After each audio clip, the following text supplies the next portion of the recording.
Hello there, Alaskans, wherever you are. Welcome to the Must Read Alaska Show. Coming to you from somewhere in Alaska.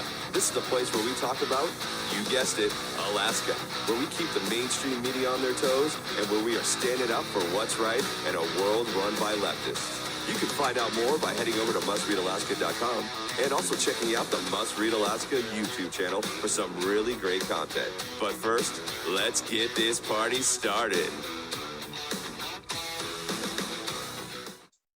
Welcome, everybody, to the Must Read Alaska Show. I'm your host, John Quick, and we are coming to you live from somewhere in Alaska. We want to thank our show sponsor. We got a brand new show sponsor, Gungerstein for Senate. We want to thank them for sponsoring the show. Their generous sponsorship has made it so that we can spread conservative news all throughout the nooks and crannies of Alaska, and we love that. So thank you to our show sponsor, Gungerstein for Senate. And for those of you that again maybe be living under a rock or living in a tent in the woods somewhere, we have got a huge event coming to Alaska. Before I introduce our guests, I just want to remind folks that literally former President Donald Trump is coming to Alaska this weekend. This is a huge deal. We haven't seen an event like this in Alaska since the Pope himself came to Alaska in the 80s or 90s. And so you will not want to miss out on this. If you are planning to go to this event, you have to show up god awful early. Like, I'm talking about starting to wait in line at 5 and 6 in the morning. People will literally be camping out in the morning. Most of the tickets are free, first come, first serve basis. So if you signed up for the ticket thing online and didn't pay, it means that your name's registered so that they can kind of gauge how many folks might be coming. It doesn't guarantee you a ticket. And so you have to show up. It's a first come, first serve basis. And I would suggest showing up as early as you can if you want to take part in that event. But without further ado, I want to welcome our guests, Representative Mike Cronk. Welcome to the Must Read Alaska Show. How's it going in your neck of the woods? Hey, thank you. It's going great. The weather's been great. Summer's been great. Lots of fires popping up, but it's a good summer. Well, I'm excited you're on the show, and our folks at Must Read Alaska are big fans of yours, especially seeing this summer the enormous bear that you shot. I think that photo that we shared got like well over 1,000 likes and hundreds of comments. I would say 99% of folks were enthused that you got that big of a bear. So congratulations. My first question to you is this, Representative. How did you get involved in politics? You are kind of a local hometown hero of sorts. You played basketball growing up. You were really, really good at it. You're well liked, well loved in your community. How did you make that step into politics? Boy, good question. It was probably a little. There was a lot of things. I guess I guess I have to go back. I was a teacher. As a teacher, I guess I'm a public servant in a way. So I guess I can look at it that way. But as soon as I retired from teaching, I ran for a regional school board seat in Tok there and was elected to that. So I guess that's kind of my first step in there. But I think probably the biggest push was 2017. I was in the Vegas shooting, and with everything that happened, you're around so many people that were affected, and there was a lot of people that just literally didn't know what to do, and I think it kind of clicked the light on with me. It's like, what, sometimes people just need somebody that is there for them, that that can lead. And I think that might have been my biggest factor push. And then as a school board member, I went down to Juneau in 2019 as part of our school board.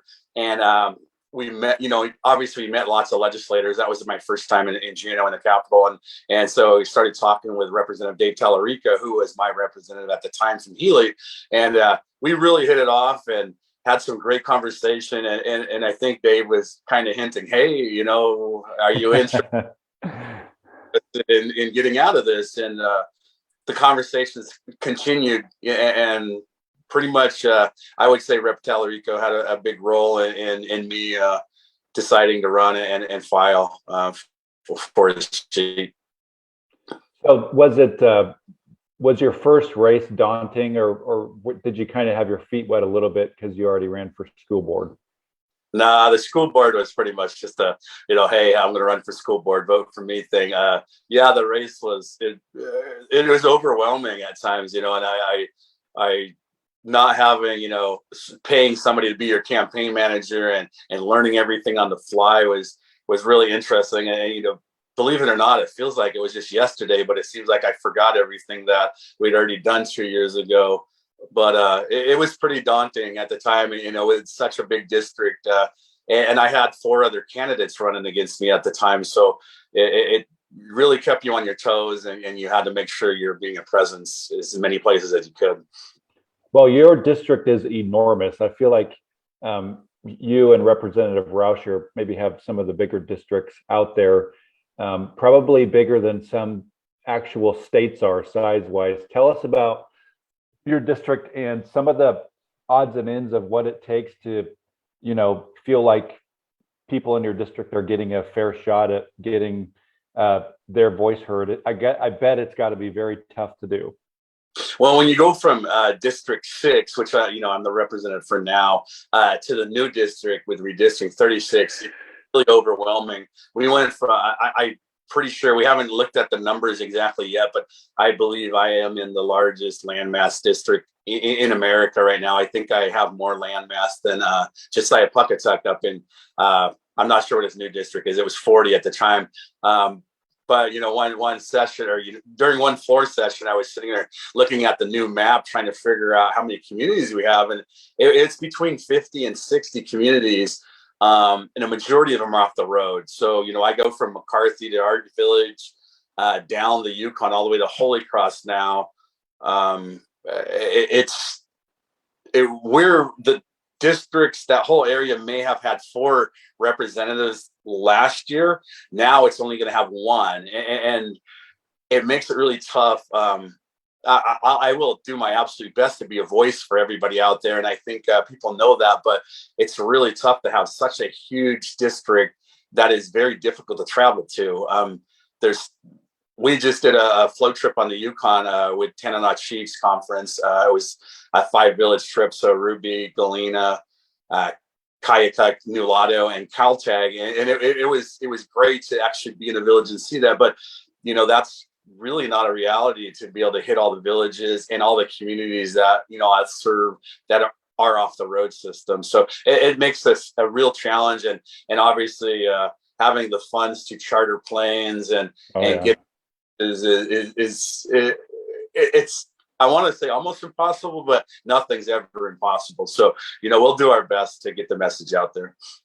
Well, I think folks in your district like you. They appreciate you. I think you have a certain charisma about you that is it works in your favor. So maybe they threw you the bigger district because they thought, well, he can handle it. I kind of some of the people that set it up, and I'm like, because they were like, what do you think of this? And I said, hey, you know what? We'll work with anything. So that's awesome. So you're in your first year, first term, I believe, getting ready for a new re-election year. What are a couple of your accomplishments that you're proud of in your first term? I know that it's sometimes, at least this last couple of years, it's been hard for Republicans to accomplish anything that maybe the base would like to have them accomplish because they're in the minority. But I think you have a unique position that your district maybe doesn't lean all Republican. You represent a lot of districts that are not on the road system, and so you have to, just like I guess every elected representative, hear from both sides of the aisle. How has it been for you being able to get a couple of things that you're proud of accomplished, and what are those things that you are proud of? I would say, the first thing is obviously anybody that comes into this, it's a huge learning curve, and just trying to understand the ropes and build relationships with people. We as Republicans, we do have what we want to get accomplished. I think, one of my big things, and it's even bigger now, is, let's say, the PCE, credit that we get, for, electric subsidies. And I think people thought Republicans hated the PCE, or they're against it and stuff. And I think, having those conversations with our group of Republicans that, I work with, it really helped ease those things, even though there's politics involved with everything we do.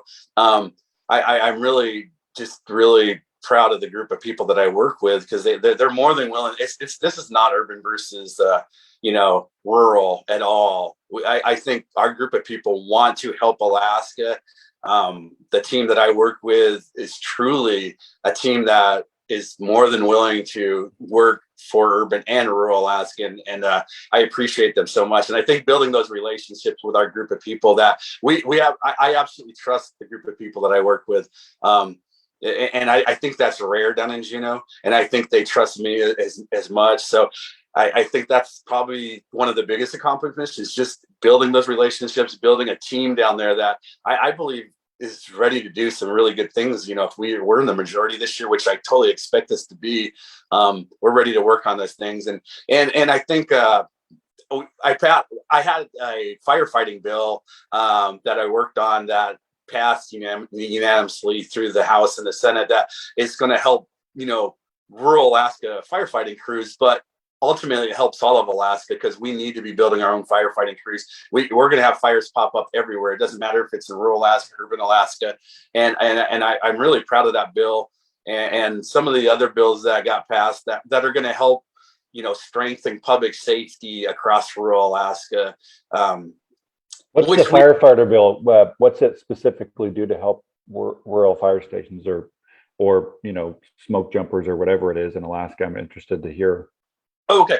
Well, what we've back in the I'm not that old. Back in the 90s, when I was in college, I was a firefighter. So when we started looking back at time, these crews were an integral role in fighting fires, and there was about 72 rural crews back in the 90s, and today there was 8. Oh gosh. What we're doing is we're bringing up crews from the outside to fight our fires, and our money is leaving the state. So what this allows is, what they couldn't do before was keep our crews employed when there wasn't a fire. And so what this allows is to employ our crews. Like, let's say, DNR made a plan, forestry made a plan to cut a fire break around Anchorage. We could actually bring our crews, they could bring our crews here and employ them on mitigation, fire prevention stuff. And instead of, hey, a fire is burning for 10 days, you guys work for 10 days and then you're back home, we could be putting people to work for 3 or 4 to 5 months solid, where they have solid employment. They're not having to leave the villages to go find something just to make ends meet. And we're building our own crews back up. There's going to be a time where we don't have the firefighting crews from the lower 48. We're not going to be able to call them because their fires are starting earlier. And we're going to overlap. We're not going to have those. So the purpose of the bill is to build our own crews up and have them ready for when we have the fires that we need to work on, and not be, spending the extra. Outside crew costs about twice as much as a Alaska crew. Well, that's great, because I remember when I worked for the borough, that happened. We had to, outside crews were coming in because we just didn't have the crews in Alaska, and it cost a lot of money to get a crew up to Alaska. It just does. And this sounds like is a win-win. It'll save money, which I think Republicans like, and it'll train our own people, which I think anybody can get behind that. So kudos to you on that. That sounds like a really cool bill. What are some of the things, or what's one thing that you're kind of going to be working on this year that you're excited about once you get reelected? It just depends on how everything falls into place. I believe we ended the session. It was a crazy finale there at the end of how we before we gavelled out. But we passed the reads by 3 bill, and in the waning minutes of the session, and it was highly controversial, and we barely, it passed the Senate, unanimously, but over in the House, of course, we played pure politics on this bill, and I look forward to building on that bill, because that was what I would call our foot in the door of how can we begin, making sure our education system is doing the best for our kids. And I guess I really look forward to that. Whether I'm in, on the education community or I'm doing something else, I'm really going to be involved in that, being a teacher and knowing how, I think we all know how important education is to all of our kids, no matter if it's urban, rural. Our kids have to be able to read, and we need to be producing outcomes that are better. And just being involved in how we can get there, I think is something I really look forward to, being part of. That's awesome. I like that, Bill, as well. I think oftentimes it's easy, it's easy, but also difficult to acknowledge that Alaska has some of the worst, testing scores out there. This bill actually does something about it, which I think is very exciting. It's been in the works for years and years. And I think that getting kids to read by 9 is a very honorable and tangible thing to do. My kids read, I don't know, about a book a night, and they're already smarter than me. So reading does the body good. And so I'm excited for this bill as well. I can't wait to see how it plays out in school districts. I hope that school districts really champion it and take it on, and don't just have it as one of the other things, the 10 other things they have to do this year. I hope that it's kind of at the forefront of what they're doing. So, you were a teacher. I think you put in 25 years or so as a teacher, and I believe as a basketball coach.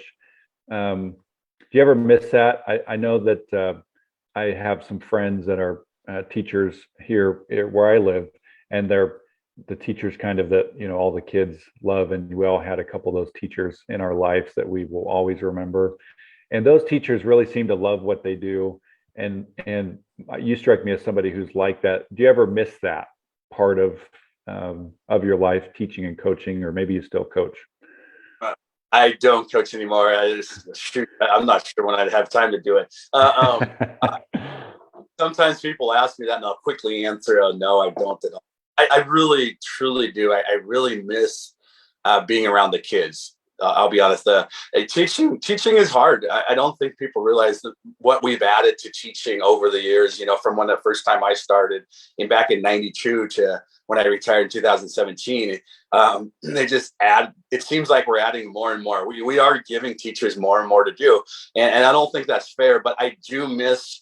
I don't miss in services and a lot of the political stuff that goes along with teaching. But I really, truly miss being around the kids. I mean, and that's, as a teacher, that's what you're there for, as kids. So I miss that. I miss being able to, give some kids some tough love when they needed that tough love, and they respond to that. I think there's kids that, they may not have discipline, and they actually crave discipline. It's really kind of an odd dynamics, but I think I had that kind of relationship with a lot of the kids. It's like I really cared about them, and so I in general, I really miss just being around them and having a good time with them, because really I'm just a big kid. I think we all are at heart, so. What grade did you teach? What subject? My first teaching job was a kindergarten, first grade teacher back home in Northway. But as the years progress, when you're in small schools, you're asked to do more and more things. Hey, we need this taught. And so I ended up teaching every grade level at some point during my 25 years. And I finished up as our district got a 3-year PE grant. So I ended as a traveling PE teacher, which was the best job in the world. Cool. And I simply was like, yep, I'm done. I'm not going back into a classroom where I'll be stuck, because the teaching and the PE was just amazing with the kids. Kids love PE teachers. Sometimes in the classroom, they're not so happy, but in the gym, they're pretty happy kids. So it was tough to go, but it was perfect timing for me to 25 years and walk away.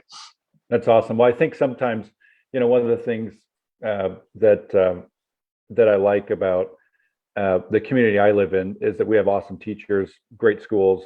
Oftentimes I think Republicans are pretty harsh on teachers and schools and whatnot, but we're blessed here on the Kenai Peninsula where we live. And I personally came to the conclusion that I could either complain about the system or do something about it. And so what we did is something very small. My family and I, with some other family members, own our local hardware store. And during COVID, we started one of the teachers would come over and we would do a community read with the kids every Saturday. And we still do it during school to this day. Every Saturday, our rock star teacher from the elementary school comes over to our hardware store, and it's free for anybody that wants to come. Kids come and listen to the coolest teacher in the world read, a book or two. And it's something small, but I think that those little things matter. And so I like that you have a fond memory of being a teacher and a coach. And I think that hopefully plays well into what you do now. Just like you said, both are acts of kind of public service. So, we live in a political, crazy world. You turn on the news and it's like, Armageddon. How does somebody still make a difference in this crazy political world? What do they do? I think a lot of folks that listen in have friends or family that aren't really involved. A lot of our listeners are kind of the hardcore folks that are involved and doing everything they can. But a lot of folks have family and friends that they just don't know where to start. It's daunting, overwhelming. It's too much. It's too negative. How does somebody practically make a difference in Alaska in the political crazy climate that we're in?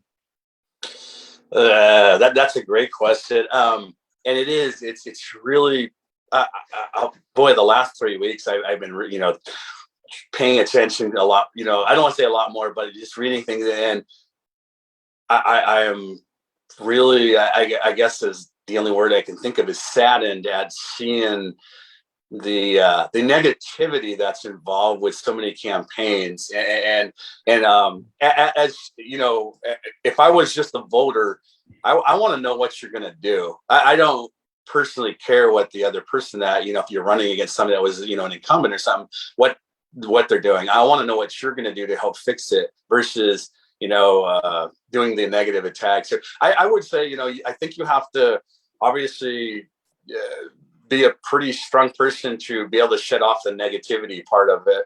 I don't want to scare people away, because one of the reasons that I truly want to stay involved is because let's just say I feel I'm a pretty good person, and if good people aren't willing to step in and take some of those arrows, who's going to do that? They're going to be people that we don't want in there. And I'm like I say, I'm not perfect by any means. I'm not a perfect person, perfect politician, perfect anything. But I do know that I'm going to stand up for the people and be there. And I'll take those arrows and gladly take those arrows, as long as I know we're moving in the right direction and we're working for the people. I just want to make sure people realize that we're there to work for people, not for self.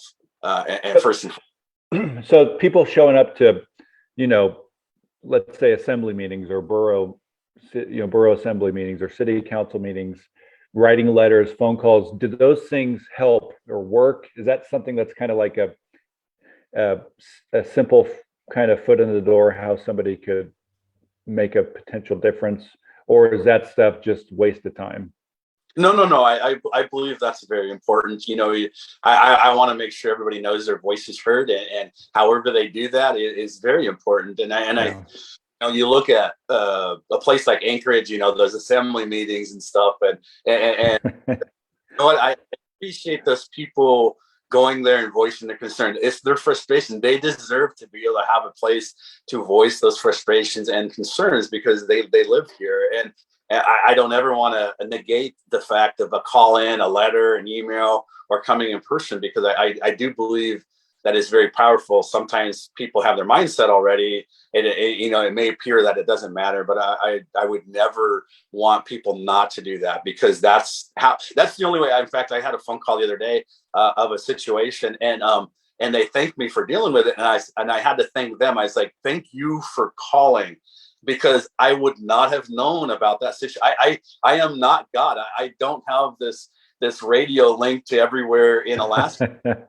Tells me, and those voices are what we need. We need to hear what's going on. So I really appreciate people when they do that, and it's their voice, and it matters. Every voice matters. That's awesome. So who's been a hero of yours, and who's somebody maybe that you've looked up to, and why? I think probably I'm not big at idolizing people. I remember people, and I remember growing up, and I remember, Governor, I remember Governor Hickle and Governor Cooper. I can remember all of our governors as I was growing up. I think my dad would be my hero. Pretty awesome. tough, pretty cool life. Sorry, but if I look past my dad, it would have been a teacher. A coach that I had was Don Spittler, and a coach that I had was Bill Bryce, and they both passed away right now, but it impacted my life greatly. So I would say those would be my hero. But if I had to pull somebody out of a hat, I remember Ronald Reagan. I remember that. He said they thought we would be passive, and they were wrong. And I really, even as a kid, that was in the 80s. I remember that speech, and that was I would say Ronald Reagan's my speech just for that Iran issue. When he dealt with that, I was like, there we go. That is, we're not backing down. We're going to show our strength, and we're going to get to it. So I would say Ronald Reagan. Even though I'm a big sports guy, there's lots of guys that I Michael Jordan and all those guys, Larry Bird, but I don't idolize people. So I would say, I'd go back to my dad being the hero, give me the work ethic, and always, making sure that, like, even in the hospital now, he's like, I know you have to do things. He goes, you know what? You can't always be here for me, but make sure you represent those people the best you can. So I appreciate that. Hey, you can't go wrong with your dad as your hero. That's pretty awesome. So how does somebody, let's say you have a constituent in, in your area, and they have an issue, or they're trying to figure out how to get a hold of you. What's a good, office phone number for you, and an email that somebody could get a hold of you if they're wanting to contact you and they're in your district? I don't even have my office phone number, off the top of my head. Most people catch me on Facebook, especially in our district. That's probably our biggest thing. And then shooting email at, rep.mike.cronk or mike.cronk@akledge.gov is a good way. That would be the best. I bet you 90% of my connections with people of issues really come off Facebook, which is okay. I have no problem with that. People just reaching out, to my private Facebook account. Nice. I get in our district is so spread out, and I think it's the connections we have with people are Facebook is not living setting is Facebook is a way that everybody can communicate and they can share stuff. So I would say that would be the best way to do it. Okay, then put it on your re-election hat here. You're running for re-election. Is that kind of how the same way somebody could get involved with your campaign is just finding you through Facebook? Let's say somebody wants to, do you have a website up and raring and ready to go yet? With Facebook, how does Facebook obviously the best, but yeah, we have it's Mike Cronk for statehouse.com. It's simple.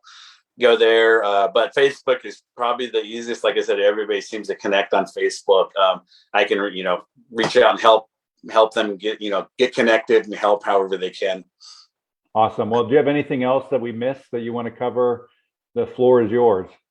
Yeah. One of the other things too, you asked what, things I wanted to work on. And one of the big issues we have is the Yukon River fishery right now. The Yukon River has been shut down for subsistence use. And I know myself and Representative McCabe, we've been, kind of a big voice on that. And I guarantee when we go into this next session, we're going to probably be a bigger voice of getting some answers.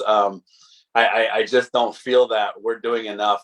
There's things we can do and we're not doing them. There's things we can't do. We can't control what's happening in the ocean, and et cetera, et cetera. But we can control what's called trawling. We control if it's commercial fishery intercepts.